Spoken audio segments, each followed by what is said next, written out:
your head spinning. And each area, I think, is worthy of investigation, but we have so little time. I think it's wise for us to stay focused on just the aerospraying and the toxic effect of these chemicals and the destruction of the planet and the damage to human health. What more do you need than that to convince people that we have to put a stop to it? So to stay focused, I think, is our mission on this one.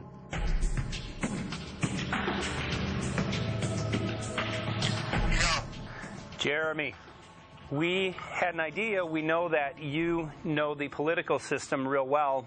Our idea was this. We have a ton of data and information that we've collected throughout our travels, and we really think a good way to end the film would be addressing this to elected officials, some of the senators. So we were wondering this, if you might be able to come and kind of help us out and perhaps show us the way in how to get this done politically. But it sounds like a really good idea, and I'm also going to get to, in terms of researching who it is that we should really focus on talking to about this. At the very least, if we could make it impossible for them to claim that they don't know at this point, we can strip away their plausible deniability that they haven't heard of the data that points to geoengineering stratospheric aerosol operation already going on.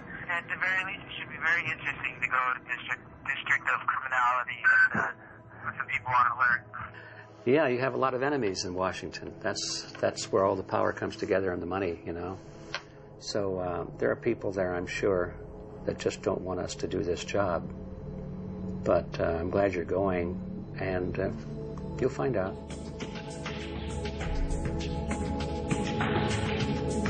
We took the data to Washington, D.C. There we presented our elected officials with the following letter. According to the 5th article of the Bill of Rights amending the Constitution for the United States of America, no person shall be deprived of life, liberty, or property without due process of law. But the daily spraying is depriving all persons living within the United States of life, health, liberty, and integrity of our common and private property without due process of law. As a representative of the people of the United States of America, we insist that you do everything in your power to protect us and immediately put a stop to geoengineering spraying at once. There exists no justification, legal or otherwise, to poison the planet and its inhabitants. Now suppose that space aliens arrived on, maybe they're going to land at the UN headquarters down the road here, or maybe they'll pick a smarter spot.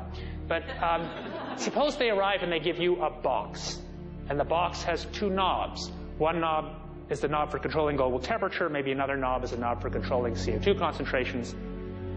You might imagine that we would fight wars over that box, because we have no way to agree about where to set the knobs. No global governance, and different people will have different places they want it set.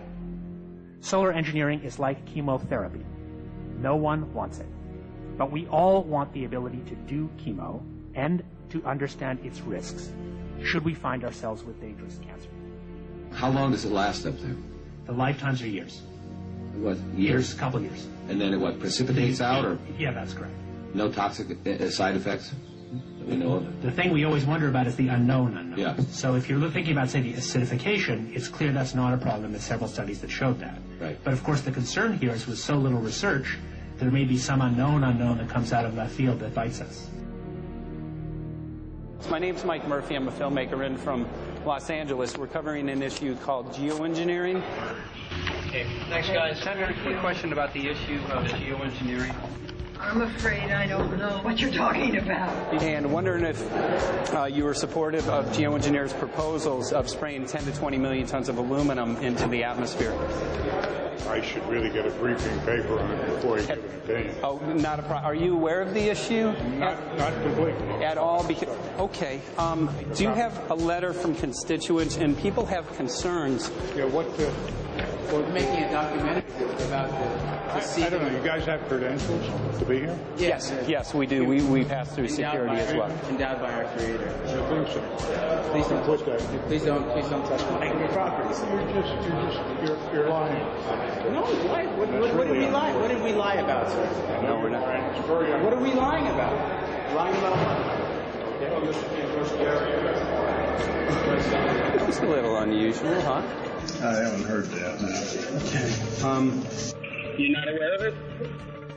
And it appears that these programs have already been deployed. You know, I haven't looked at that proposal, and so, you know, why don't you let me review it? I can do that. Are you aware of? Actually, I'm going to go. Yeah. Let me go ahead and get that. I will take a look at this, and I will act accordingly. General, this program, this openly covert program of the aerosol spraying, stratospheric aerosol spraying, geoengineering, using tons of aluminum, spraying it up in the sky. I have no idea what you're talking about. Okay. Commonly called chemtrail, sir. When you were the head of NEMA, did you see the aerosol trails? Mike Murphy, filmmaker in Los Angeles. Hi, sir. And we're covering an issue called geoengineering, and wanted to know if you're supportive of geoengineers' proposals.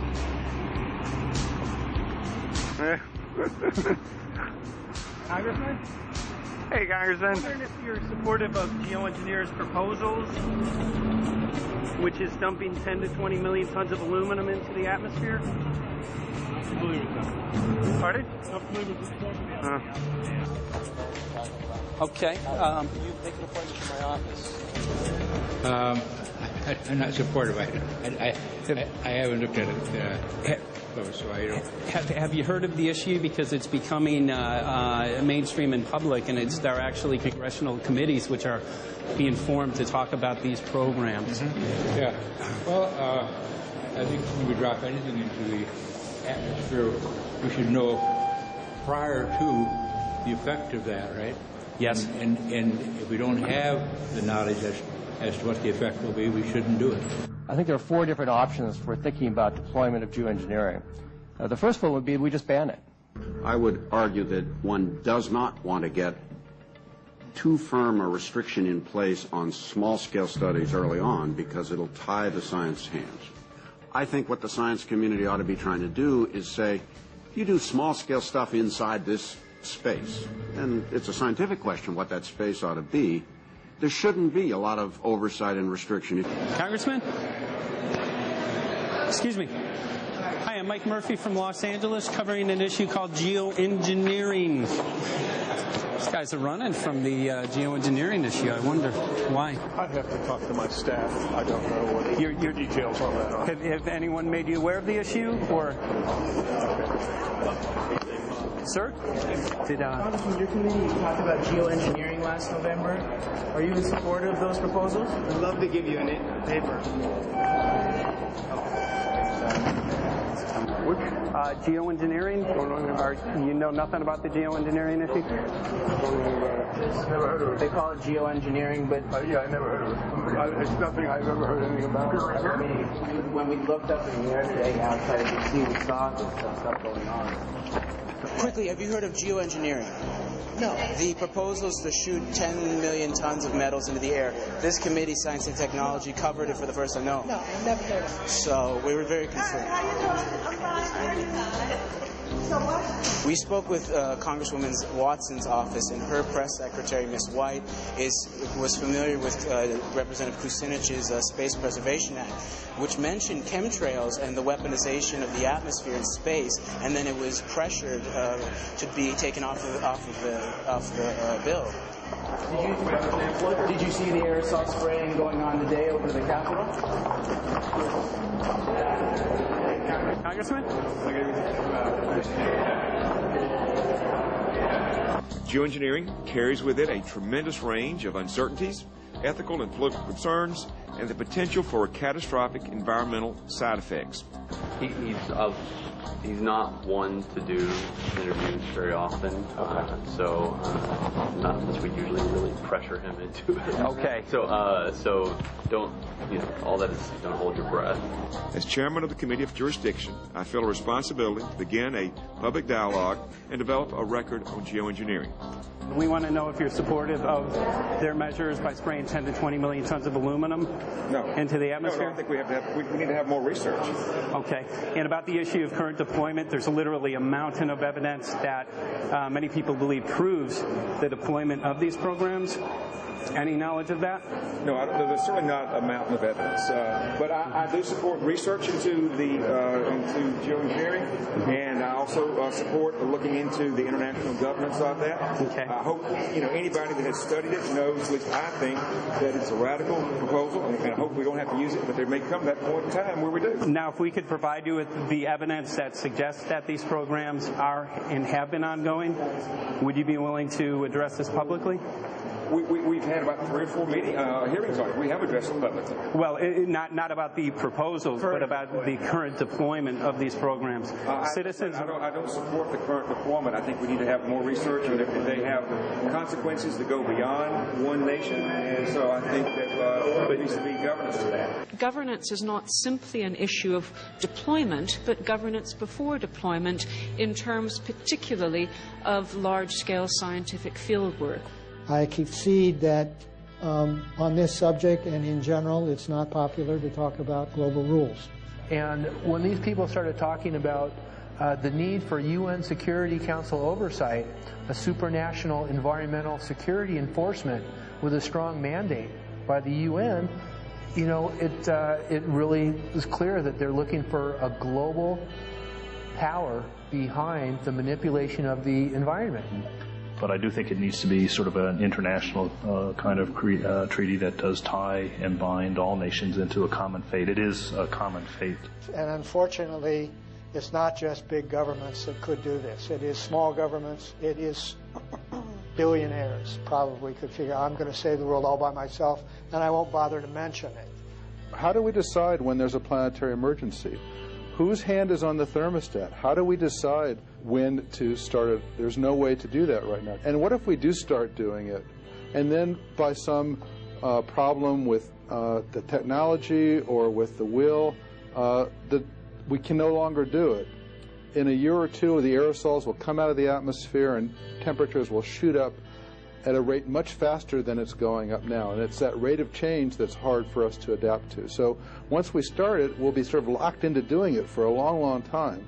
And so that, and with basically no end in sight. Boeing would pursue this to make a profit, right? I mean, the financial motivation to do this. Let's see. So let me not speak for Boeing. Is that allowed? Okay. Yeah, well, it is what it is. No, but someday, if the U.S. is going to decide to do this stuff, they're going to look to a company who can do it, and you want to be positioned. Boeing would rather get it than Lockheed Martin. So certainly we have an industrial base that helps the country take on technologies and large-scale challenges like national defense.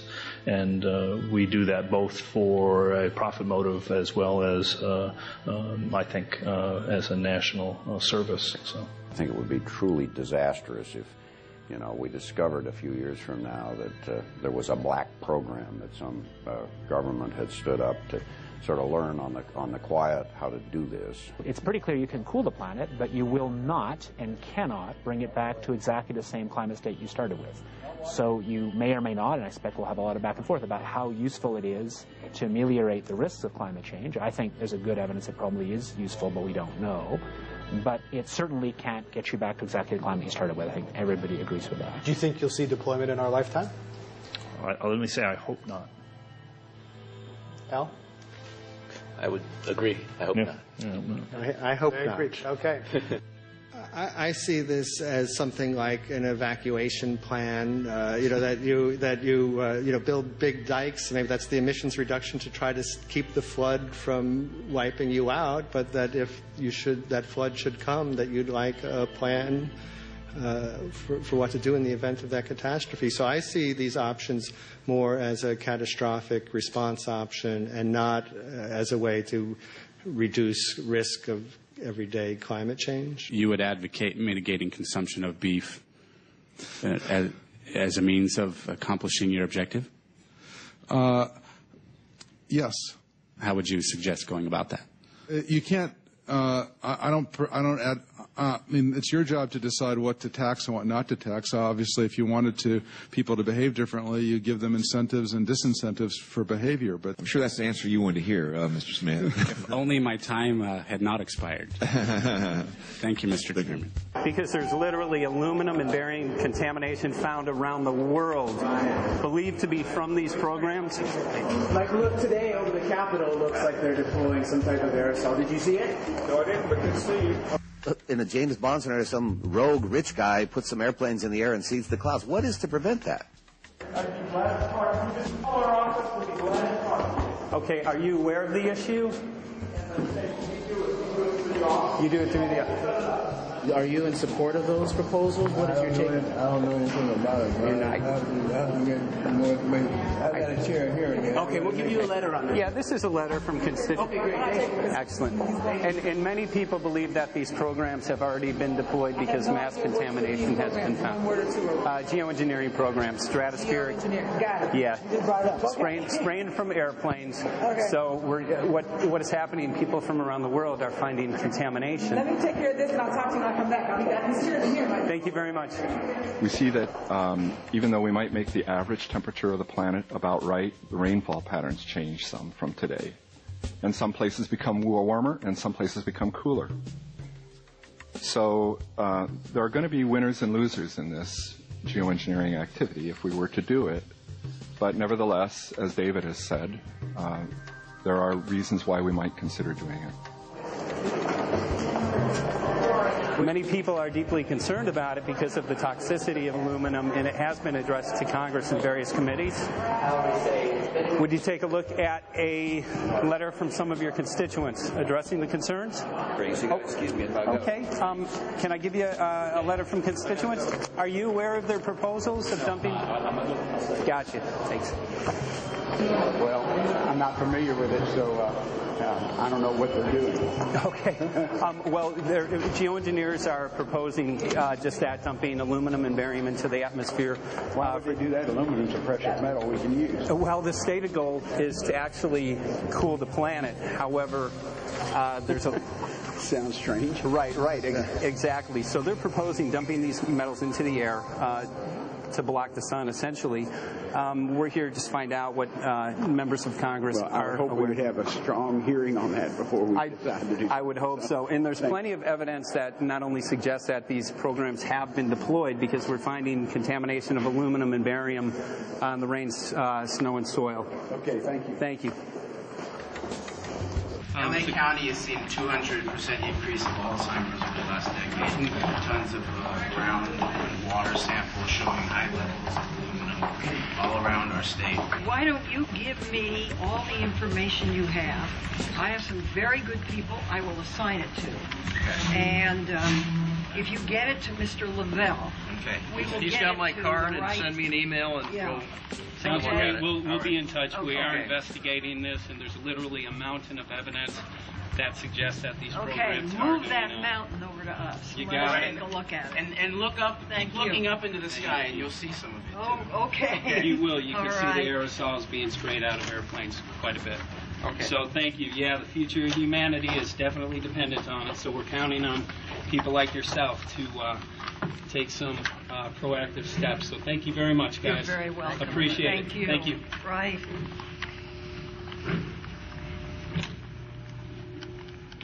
A lot of Congress was running down the hallways to avoid answering any questions, looking for doors in the hallways.